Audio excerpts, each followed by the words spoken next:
नवी मुंबईतील भाजपचे नेते आणि राज्याचे वनमंत्री गणेश नाईक यांनी काही महिन्यांपूर्वी ठाण्यात जनता दरबार भरवण्यास सुरुवात केली. त्यानंतर शिवसेना शिंदे गटाकडून जनसंवाद हा उपक्रम राबवण्यात जात आहे.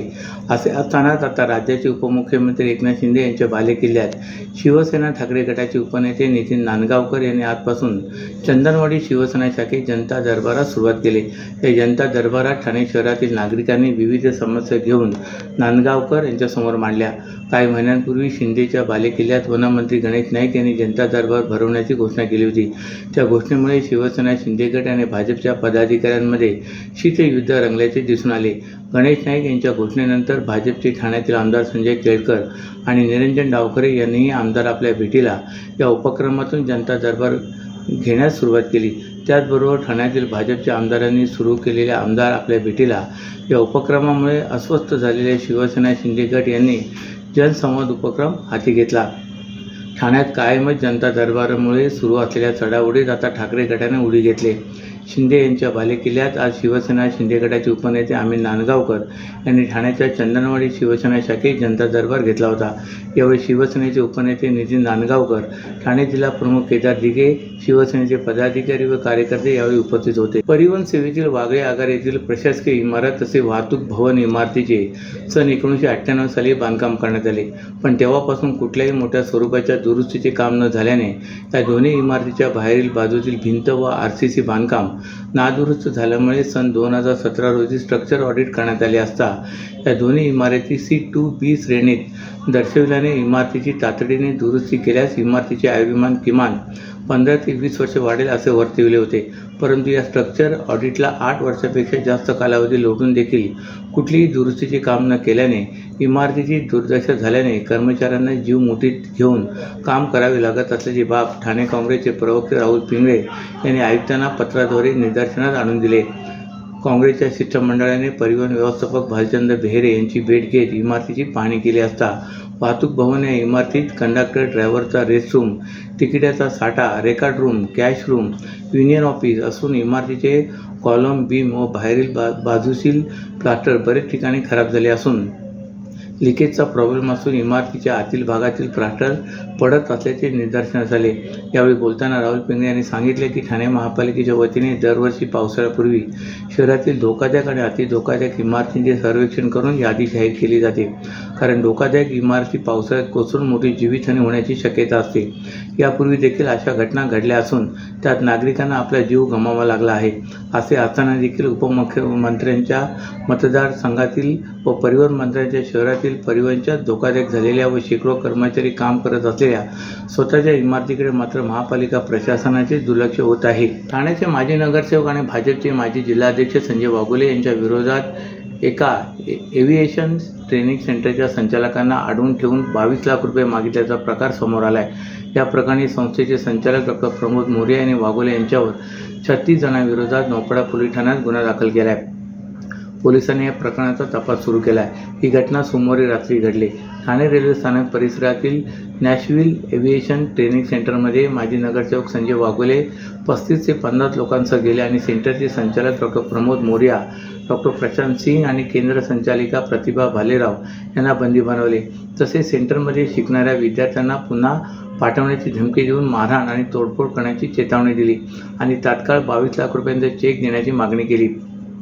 यानंतर सेंटरकडून पोलिसांकडून मदत मागवण्यात आली आणि पोलिसांनी केंद्रातील लोकांना बाहेर काढले. यावेळी संचालकावर मारहाण करण्यात आली. तसेच त्यांच्या विरोधात नौपाडा पोलीस ठाण्यात फसवणुकीचा गुन्हा दाखल करून सोशल मीडियावर त्यांना व त्यांच्या सेंटरला फसवणूक करणारे ठरवण्यात आले. या सगळ्या प्रकारामुळे आज संस्थाचालक डॉ. प्रमोद मोरिया, डॉ. प्रशांत सिंग आणि संचालिका प्रतिभा भालेराव यांनी पत्रकार परिषद आयोजित केली होती. या परिषदेत डॉ. प्रमोद मोरिया यांनी सांगितले की ते गेल्या 6 वर्षांपासून या व्यवसायात कार्यरत आहेत. त्यांच्या एव्हिएशन सेंटरची घाटकोपर बोरिवलीमध्ये शाखा असून तिथे कधीही अशा तक्रारी झाल्या नाहीत. मात्र ठाण्यातील सेंटर सुरू झाल्यानंतर काहीच महिन्यात अडचणी निर्माण होऊ लागल्यात. येथे काम करणाऱ्या कर्मचाऱ्यांनी आणि नोकरी सोडलेल्या संचालिका सना शेख यांनी वैयक्तिक स्वार्थासाठी विद्यार्थ्यांमध्ये चुकीच्या अफवा पसरून बदनामी करून विद्यार्थ्यांना भडकवण्याचं काम केलं आहे. मे महिन्यात सना शेख यांना ठाणे सेंटरच्या संचालिका म्हणून नेमण्यात आले होते. काही महिन्यातच सेंटरमध्ये आर्थिक नुकसान आणि समस्या सुरू झाल्या. या समस्येवर चर्चा करण्यासाठी मीटिंग आयोजित केली होती. मात्र सना शेख त्या मीटिंगला उपस्थित राहिल्या नाहीत आणि नंतर त्यांनी कामावर येणे बंद थांबवले. त्यानंतर प्रतिभा भालेराव यांना संचालिका म्हणून नेमण्यात आले. हे कळताच सना शेख यांनी विद्यार्थ्यांना भडकवून सेंटर फसवणूक करत असल्याचे सांगत दुसऱ्या सेंटरमध्ये प्रवेश घेण्याचा सल्ला देऊन पैसे परत मागण्यास सांगितले. या प्रकरणाची माहिती विद्यार्थ्यांच्या पालकांनी माजी नगरसेवक संजय वाघोले यांना दिली. वाघोले यांनी कोणतीही चौकशी न करता सोमवारी सायंकाळी 6 वाजता सेंटरमध्ये येऊन प्रतिभा भालेराव यांना बसवले आणि फोन करून प्रमोद आणि प्रशांत यांना बोलवून घेतले. त्यानंतर तिघांनी बंदी बनवून तात्काळ 22 लाख रुपयांचा चेक देण्याची मागणी केली आणि न दिल्यास मारहाण तोडफोड करण्याची धमकी दिली. रात्री 11 वाजेपर्यंत सेंटरमध्ये 50हून अधिक लोक उपस्थित होते. 11 वाजता संचालिका प्रतिभा यांनी घरी जाण्याची विनंती केल्यावर त्यांना जाऊ दिले. मात्र सेंटरमध्ये मोठ्या संख्येने गर्दी पाहता प्रमोद आणि प्रशांत यांच्या जीवाला धोका वाटल्यामुळे प्रतिभा भालेराव यांनी थेट नौपाडा पोलीस ठाण्यात जाऊन तक्रार दाखल केली.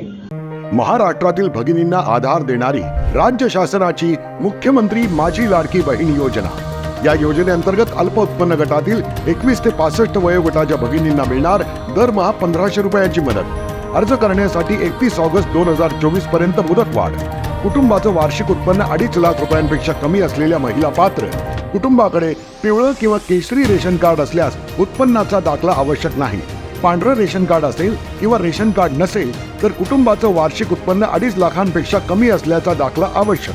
योजनेसाठीचा ऑनलाईन अर्ज नारी शक्ती दूत ॲपवरून किंवा पोर्टलवर भरता येईल. ज्या भगिनींना ऑनलाईन अर्ज भरता येत नसेल त्यांच्यासाठी अंगणवाडी, ग्रामपंचायत, वॉर्ड ऑफिस, सेतू सुविधा केंद्रामध्ये किंवा आशाताई बचत गटाच्या CRP यांची मदत उपलब्ध. आता आपल्याला अभिमानानं म्हणता येईल, सुखी आणि सुरक्षित आहे माझी लाडकी बहीण. ठाणे जिल्ह्यात नवीन ठाणे, चिखलोली, मानस मंदिर, दातिवली, पारसिक यांच्यासह मुंबई उपनगरात 32 नवीन स्थानके प्रस्तावित आहेत. याची उभारणी केली तर सध्याच्या स्थानकावर होणाऱ्या गर्दीचे विभाजन होईल व लोकलमध्ये प्रवेश करण्यासाठी जीवघेणी गर्दी होणार नाही. रेल्वे मंत्रालयाने प्रस्तावित स्थानकांची कामे मार्गी लावणे गरजेचे आहे अशी मागणी प्रवासी संघटना करत आहेत. चिखलोली स्थानकात 7 वर्षापूर्वी मंजूर झाले. त्याला निधी मिळून बांधकामही सुरू झाले. नवीन ठाणे स्थानकाचे तेच अडगणे आहे. दिवा कोपर मार्गावर दातिवली, बदलापूरजवळ समर्थवाडी स्थानकाचा प्रस्ताव तसाच आहे. आसनगावजवळ मानस मंदिराचाही विषय तसाच आहे. जिल्ह्यात झपाट्याने नागरिकीकरण वाढल्याने कल्याणच्या पुढे वांगणी, शेलू, नेरळपर्यंत आणि टिटवाळा, खडवली, आसनगाव, वासिंद परिसरात नागरिक घरांना पसंती देत आहेत. त्यामुळे इथे नव्याने रेल्वे स्थानक होणे गरजेचे आहे. मात्र त्याकडे रेल्वे प्रशासन दुर्लक्ष करत आहे. पुरवलीच्या मागणीचे 50 वर्ष भिजत घुमटे आहे. गर्दीच्या विभाजनासाठी लोकल फेऱ्या वाढवणे, त्यासोबतच नव्याने रेल्वे स्थानकाची निर्मिती करणे गरजेचे आहे. चिखलोली स्थानक झाल्यास अंबरनाथ स्थानकाचा भार कमी होईल. मानस मंदिर झाल्यास आसनगाव, वासिंद आणि दातिवली झाल्यास दिव्याचा भार कमी होईल. नवे ठाणे स्थानक झाल्यावर सध्याच्या ठाणे स्थानकात होणारी गर्दी कमी होईल. तेथे लांब पल्ल्याच्या गाड्या थांबवल्या ठाणे स्थानकाला मोकळा श्वास घेता येईल. प्रस्तावित पारसिक स्टेशन झाल्यास उमरा कळवा स्थानकातील गर्दीचे विभाजन होईल. परंतु नव्या स्थानकासाठी रेल्वे प्रशासनाच्या इच्छाशक्तीचा अभाव असल्याचे मत प्रवासी व्यक्त करत आहेत. आषाढी यात्रेच्या सोहळ्यानिमित्त श्री विठ्ठल रुक्मिणीच्या दर्शनासाठी मोठ्या प्रमाणात भाविक पंढरपुरात येत असतात. राज्याच्या कानाकोपऱ्यातून येणाऱ्या भाविकांचा प्रवास सुरक्षित व सुखकर व्हावा यासाठी राज्य परिवहन महामंडळाकडून यात्रा काळात 5200 विशेष बस सोडण्याचे नियोजन केले असल्याची माहिती परिवहन मंत्री तथा ST महामंडळाचे अध्यक्ष प्रताप सरनाईक यांनी दिले. आषाढी यात्रा नियोजनासाठी पंढरपूर येथे बोलवलेल्या STच्या अधिकाऱ्यांच्या बैठकीत बोलत होते.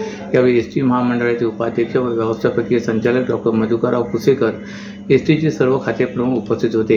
यावेळी परिवहन मंत्री प्रताप सरनाईक म्हणाले की यंदा राज्यातील कोणत्याही गावातून 40 अथवा त्यापेक्षा जास्त भाविक प्रवाशांनी एकत्रित मागणी केल्यास त्यांना थेट पंढरपूरला जाण्यासाठी त्यांच्या गावातून ST बस उपलब्ध करून देण्यात येणार आहे. त्यासाठी भाविक प्रवाशांनी आपल्या जवळच्या आग्रहात संपर्क साधावा असे आवाहन मंत्री सरनाईक यांनी केले आहे. आषाढी एकादशीला राज्यभरातून लाखो भाविक प्रवासी पंढरपुरात येतात. अनेक प्रवासी स्वतःच्या खाजगी वाहनाने, रेल्वेने, STने अथवा विविध पालखीबरोबर चालत दिंडीने येतात. या प्रवाशांना STने यंदापासून थेट गाव ते पंढरपूर अशी बस सेवा उपलब्ध करून दिली जाणार आहे.